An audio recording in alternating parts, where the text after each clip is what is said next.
Assalamualaikum warahmatullahi wabarakatuh.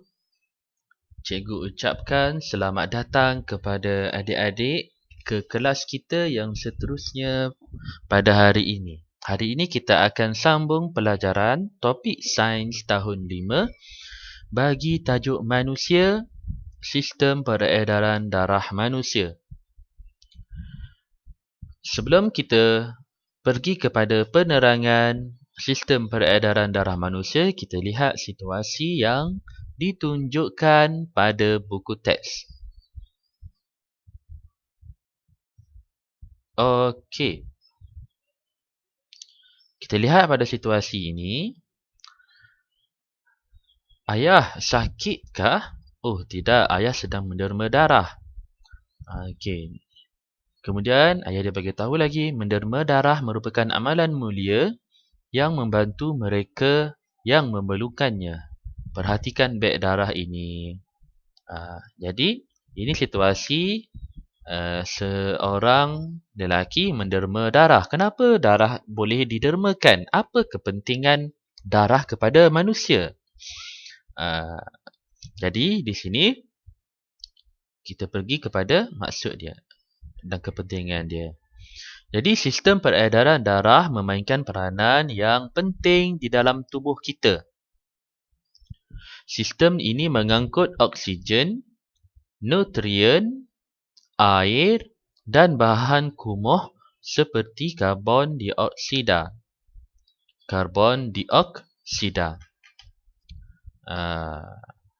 Jadi bahagian utama yang terlibat dalam sistem peredaran darah manusia ialah jantung, salur darah, dan peparu. Mari kita lihat fungsi bahagian utama yang terlibat dalam sistem peredaran darah. Pertama sekali adalah jantung. Apakah jantung? Jantung ialah organ yang mengepam darah ke peparu dan ke seluruh bahagian tubuh. Jadi, jantung ini adalah pam untuk mengepam darah ke peparu dan seluruh bahagian tubuh. Kerana darah kita ini adalah dalam bentuk cecair. Jadi, supaya darah boleh mengalir ke peparu dan juga mengalir ke bahagian tubuh lain, darah perlu dipam oleh organ yang dinamakan jantung. Jadi setiap kali jantung kita berdegup, darah akan dipam masuk ke jantung dan dipam keluar dari jantung. Jantung mempunyai dua bahagian. Pertama, bahagian kiri mengepam darah yang mengandungi lebih oksigen ke seluruh tubuh. Kemudian bahagian kanan pula mengepam darah yang mengandungi lebih karbon dioksida ke peparu. Jadi, pada bahagian kiri jantung mengepam darah yang mengandungi lebih oksigen ke seluruh tubuh kita. Manakala bahagian kanan jantung pula mengepam darah yang mengandungi lebih karbon dioksida ke peparu. Kenapa? Kenapa oksigen dipamkan ke seluruh tubuh? Kerana tubuh kita memerlukan oksigen. Boleh?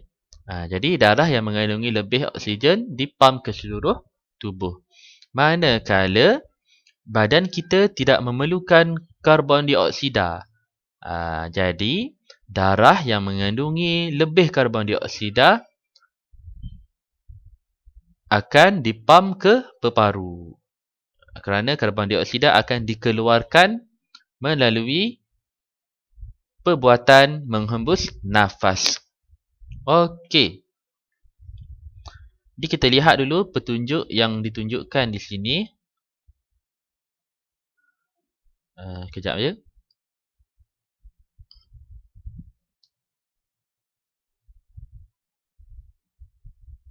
Okey. Jadi di sini darah yang mengandungi lebih oksigen diwarnakan dengan warna merah. Darah yang mengandungi lebih karbon dioksida diwarnakan dengan warna biru.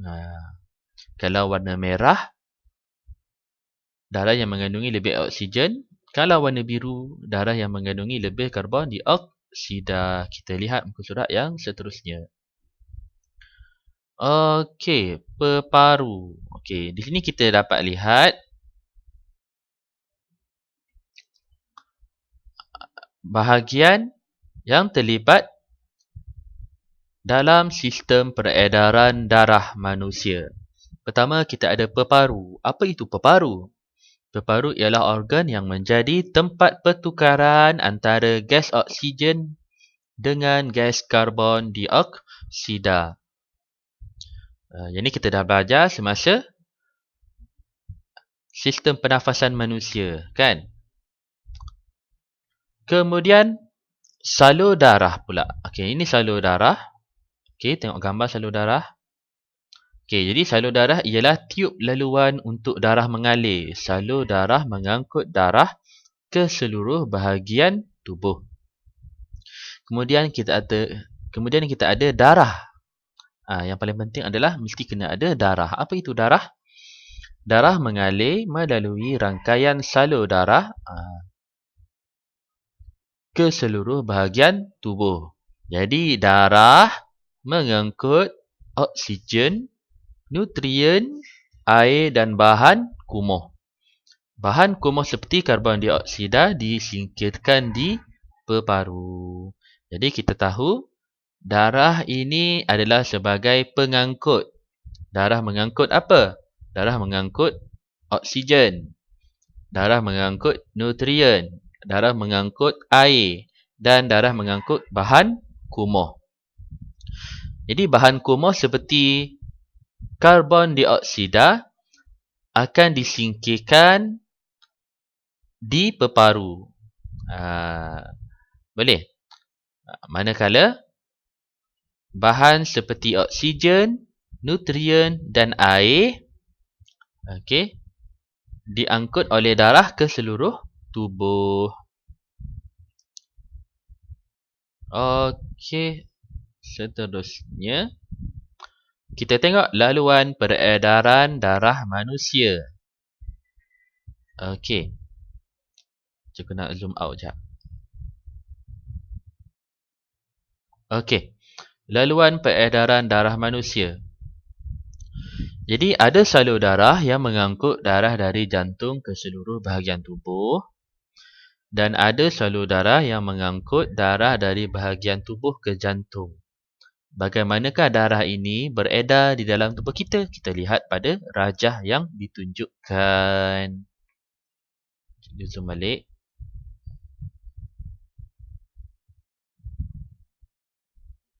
Okey, macam mana nak hilangkan bawah ni?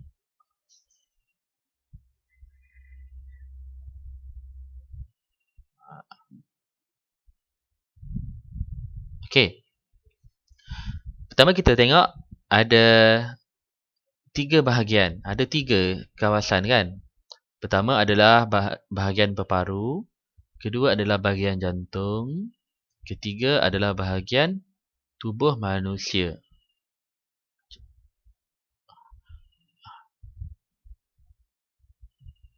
Okey. Nak hilangkan benda ni macam mana?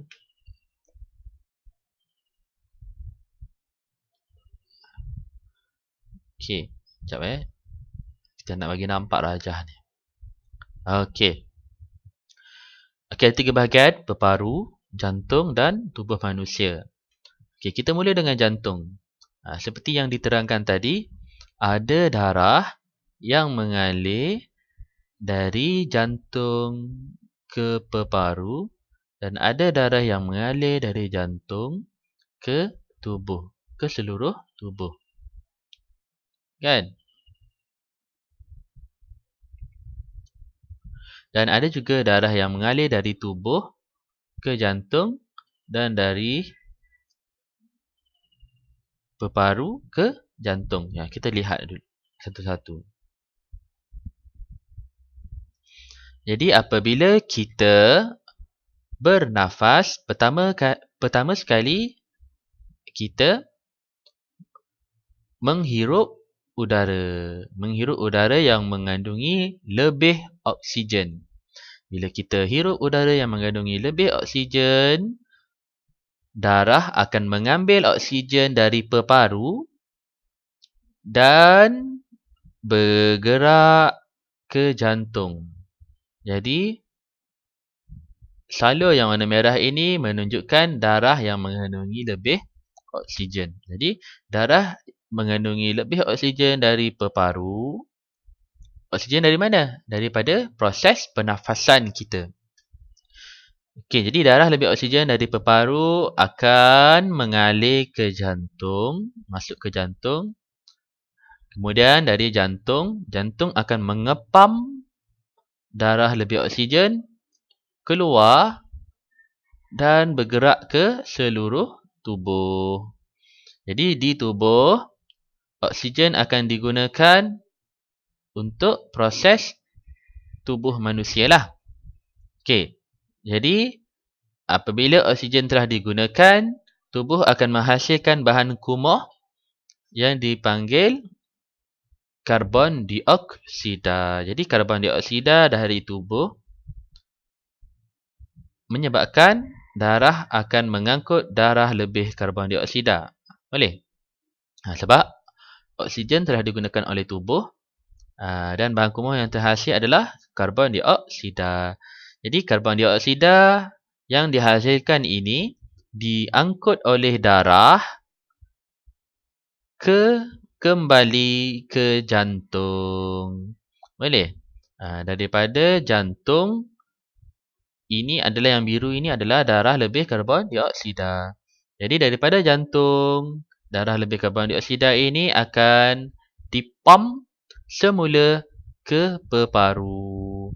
Apabila darah lebih karbon dioksida dipam semula ke peparu, karbon dioksida akan dikeluarkan dari peparu ke persekitaran di luar tubuh kita semasa proses menghembus nafas. Jadi begitulah sistem peredaran darah kita berulang. Jadi adik-adik kena lihat betul-betul pergerakan anak panah ini dan berdasarkan petunjuk yang menunjukkan merah ini adalah darah lebih oksigen, biru pula adalah darah lebih karbon dioksida. Boleh? Jadi sistem peredaran darah ini sangat berkait rapat dengan sistem pernafasan kita. Okey. Kita pergi kepada seterusnya. Ini penerangan dia. Cikgu, kita baca sama-sama nak lebih faham.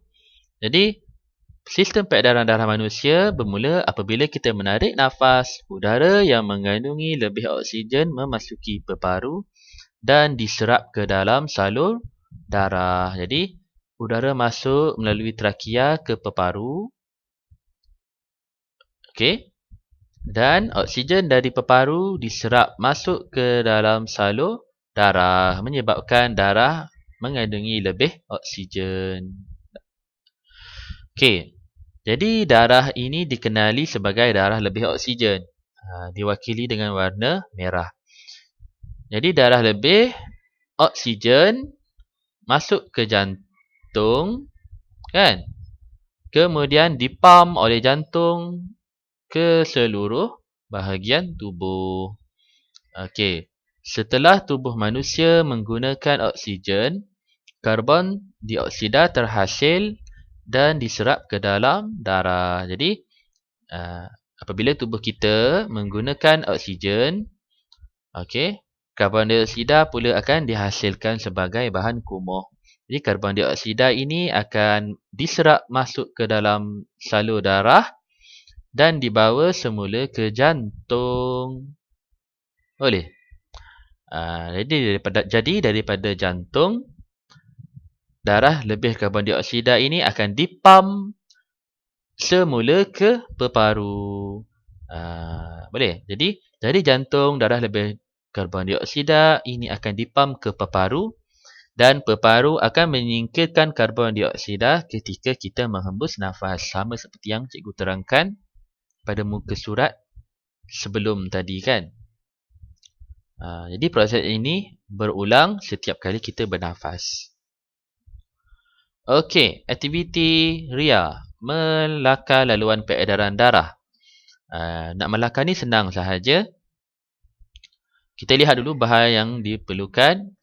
Komputer, capaian internet, pencetak, gunting, gam, penyedut minuman berwarna merah, penyedut minuman berwarna biru, kad manila dan kertas berwarna. Langkah-langkah. Okey, untuk alat dan bahan ni, kalau adik-adik tak ada pencetak, kan, tak ada internet, adik-adik tak perlu cetak gambar-gambar ni. Adik-adik boleh lakar berdasarkan muka surat yang sebelum ni lah. Boleh lakar je. Boleh lukis sahaja gambar ni kan.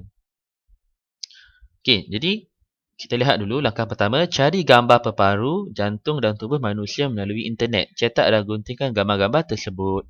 Kalau tak boleh cetak, adik-adik boleh lukis dan lakarkan gambar peparu, jantung dan tubuh manusia. Langkah kedua, tampalkan kesemua gambar pada kad manila secara bergilir. Tampalkan penyedut minuman berwarna merah untuk mewakili laluan darah lebih oksigen dari peparu ke jantung dan laluan darah lebih oksigen yang dipam dari jantung ke tubuh manusia. Langkah ketiga, kemudian tampalkan penyedut minuman berwarna biru untuk mewakili laluan darah lebih karbon dioksida yang dihasilkan oleh tubuh ke jantung dan laluan darah lebih karbon dioksida yang dipam oleh jantung ke peparu. Langkah keempat, lukiskan bentuk anak panah pada kertas berwarna dan guntingkan. Tampalkan anak panah di atas penyedut minuman untuk mewakili arah aliran darah. Jadi, kalau straw berwarna ni kalau tak ada, lukis sahaja. Kan? Lukis sahaja seperti gambar rajah muka surat 30 ini. Boleh lakar sahaja. Kalau tak boleh, nak cetak gambar kan. Jadi cikgu rasa itu sahaja untuk hari ini. Okey, jadi last kali lupa. Cikgu lupa. Okey, kemudian bila dah siap, adik-adik boleh snap gambar dan hantarkan hasil kerja kepada grup Telegram subjek sains untuk kelas kita. Okey, kemudian adik-adik boleh jawab soalan yang diberikan ini di dalam buku tulis sains. Okey, jadi aktiviti ni buat dalam buku tulis sains jugalah. Dan jawab juga soalan. Apa soalan dia? Berdasarkan aktiviti di atas, jelaskan laluan bagi darah lebih oksigen. Jadi terangkan laluan bagi darah lebih oksigen dari mana ke mana? Adakah dari jantung ke peparu ataupun dari peparu pergi ke jantung ke? Cuba terangkan. Okey, B. Laluan bagi darah lebih karbon dioksida. Terangkan juga. Okey, seterusnya adalah kepentingan sistem peredaran darah manusia. Jadi untuk yang ini, kita akan sambung pada kelas yang seterusnya. Okey, kita berhenti sampai aktiviti tadi. Okey, jadi itu sahaja pembelajaran kita pada hari ini tentang sistem peredaran darah manusia. Cikgu harap adik-adik boleh memahami pembelajaran kita pada hari ini. Sekiranya adik-adik rasa tak faham, adik-adik boleh ulang menonton video ini sampailah faham. Okey, jadi itu sahaja. Assalamualaikum warahmatullahi wabarakatuh.